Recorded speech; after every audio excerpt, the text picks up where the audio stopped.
conversion entre l'euro et le dollar, il reste gagnant, vu le taux assez supérieur de l'euro. Et comme ils ont l'habitude d'acheter en euros, et donc ça avait plus de sens pour eux d'aller acheter en dollars. Et si vous voulez, on avait fait des calculs entre le coût du transport et restait toujours gagnant.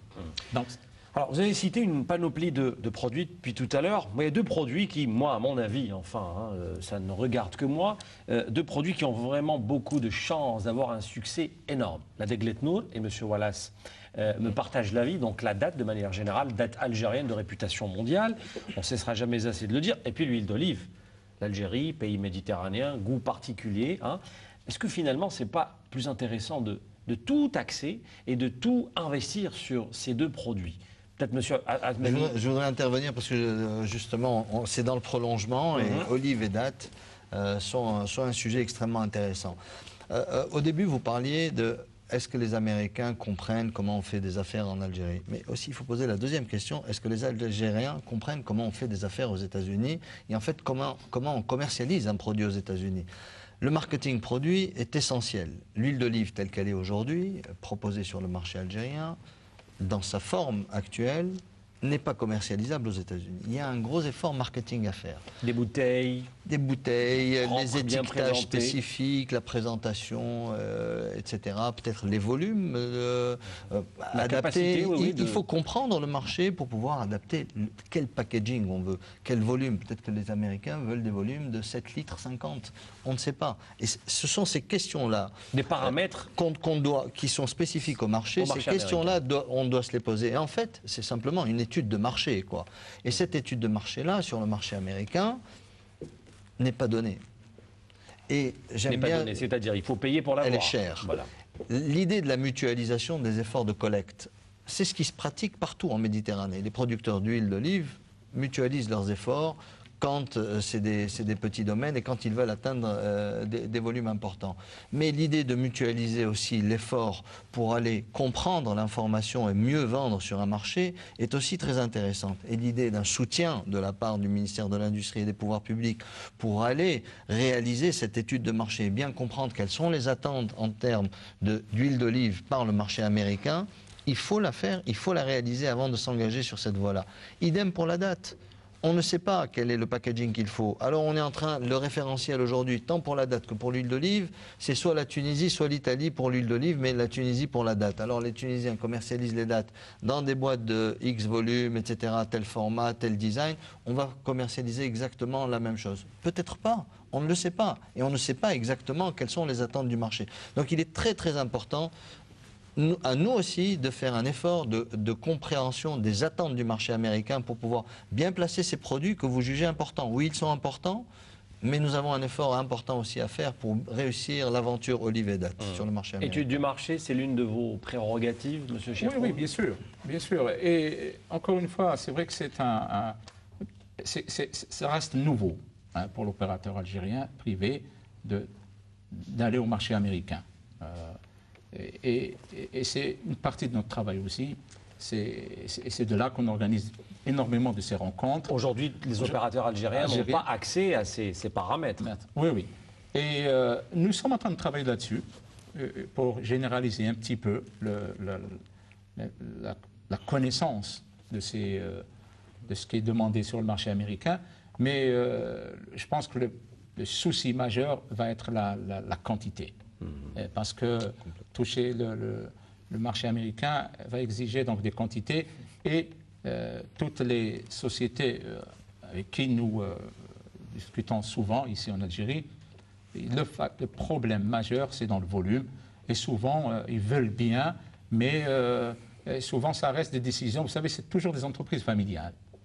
Et de là ensuite, ça reste presque même culturel, de là ensuite à leur dire maintenant il faut s'exporter. Ils veulent bien, toujours à la recherche de comment, et si vous voulez, c'est là qu'on intervient ensuite pour, de la meilleure manière, c'est qu'on les invite à chaque fois, puisque nous organisons 2 fois par an des visites d'opérateurs algériens aux États-Unis pour leur faire connaître un petit peu le milieu américain des affaires. Monsieur Agadir?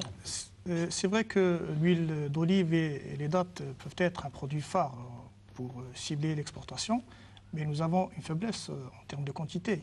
Faudrait-il encore d'abord satisfaire la demande locale?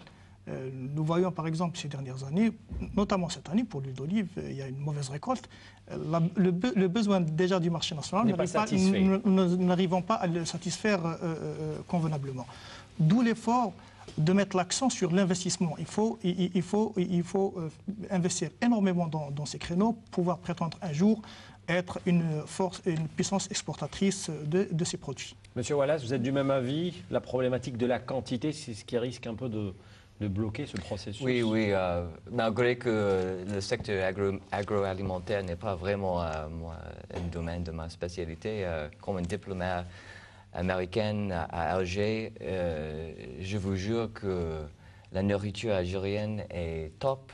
Vous n'êtes pas le premier étranger à nous l'avoir confirmé, je vous rassure. Je mange très bien en Algérie, je suis en bonne santé et je voudrais bien voir plus de produits agroalimentaires algériens dans le marché américain. De secret, vous le connaissez, on mange bio. C'est aussi simple que ça.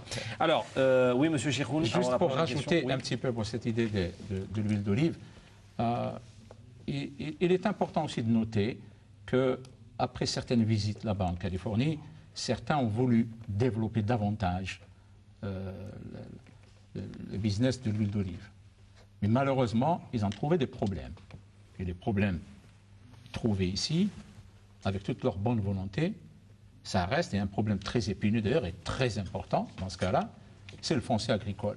Parce que autant ces gens-là sont revenus avec de très bonnes idées depuis la Californie, des gens qui ont des petites parcelles ou familiales, ou alors avec le voisin à côté, ils développent cette petite industrie de l'huile d'olive, ils ont voulu aller au-delà et demander donc au pouvoir public de les aider à distribuer des terrains pour qu'ils puissent cultiver davantage. Et j'en connais certains, ça fait plus d'une année, et il n'y a toujours pas de résultat. Donc c'est un petit peu le frein, et c'est un frein très important. Le foncier agricole, et où il va falloir trancher rapidement, si vous voulez, développer davantage. Donc voilà un petit peu un handicap et qui a son importance. Tout à fait. Alors, autre grande personnalité, je vous le disais au début, personnalité américaine qui a visité l'Algérie, il est d'origine algérienne, Elias Zerhouni, l'envoyé spécial de Barack Obama pour la science et la technologie. Il a déclaré que sa visite a permis d'identifier plusieurs domaines de coopération entre les deux pays, sécurité alimentaire, eau, énergie renouvelable, santé, changement climatique et collaboration scientifique. Elias Zerhouni définit le partenariat à ses yeux, bien sûr, pour les États-Unis. Nawal Abada l'a aussi rencontré. En tant qu'Algérien, qu'Américain, comment voyez-vous, vous connaissez les deux pays, comment voyez-vous l'avenir du partenariat, de la coopération de manière générale dans tous les domaines et de manière particulière dans le vôtre? Alors, moi je le vois de plusieurs volets. D'abord, c'est clair que maintenant l'économie est globale. Même les États-Unis dépendent des relations qu'ils ont avec tous les autres pays du monde. On ne peut plus être isolé. Et surtout, on ne peut pas être dépendant d'une seule source d'économie. Or, comme vous le savez, l'économie de l'énergie est très importante en Algérie. Il faut la diversifier. Or, pour la diversifier, on ne peut pas recréer une industrie nouvelle sans comprendre quelle est cette industrie dans le monde. Donc, il faut avoir des partenariats. Et nous avons quand même des relations entre les États-Unis et l'Algérie qui sont fortes.